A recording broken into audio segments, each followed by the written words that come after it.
Senior U.S. diplomat Daniel Kritenbrink is in Seoul for a series of talks and meetings.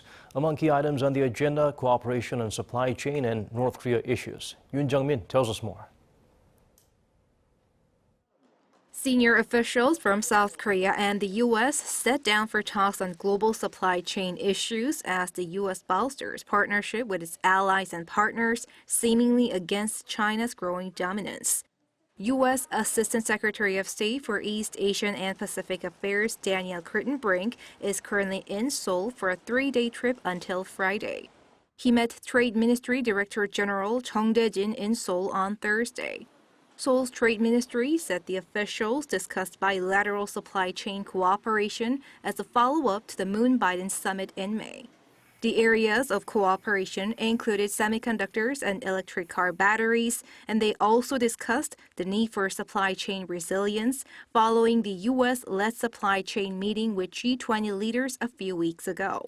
The ministry added that the South Korean official relayed the Korean government's stance on recent data requests to global chipmakers from Washington and U.S. tariffs on steel. South Korea has been asking the U.S. to increase the import quota for Korean steel following a recent U.S.-EU deal to end a dispute over U.S. steel and aluminum tariffs. Kritenbrink also met the Deputy Minister for Economic Diplomacy at Seoul's Foreign Ministry, Lee Sung-ho, to discuss the economy and security issues. On the same day, the American diplomat met his South Korean counterpart Yoon Jung-min and First Vice Foreign Minister Choi Jong-gun at Seoul's Foreign Affairs Ministry. Their discussions included ways to bring North Korea back to the denuclearization talks, cooperation on the climate, and the fight against COVID-19. In the readout, there was no mention of the Korean government's end-of-war declaration proposal. The Seoul government is pushing the adoption of the declaration involving the two Koreas and the U.S. as a means to bring the North back to the negotiation table. When it comes to the end-of-war declaration, Seoul's Foreign Minister Chung Eui-yong said on Thursday at the National Assembly that Seoul and Washington had wrapped up a significant portion of their coordination.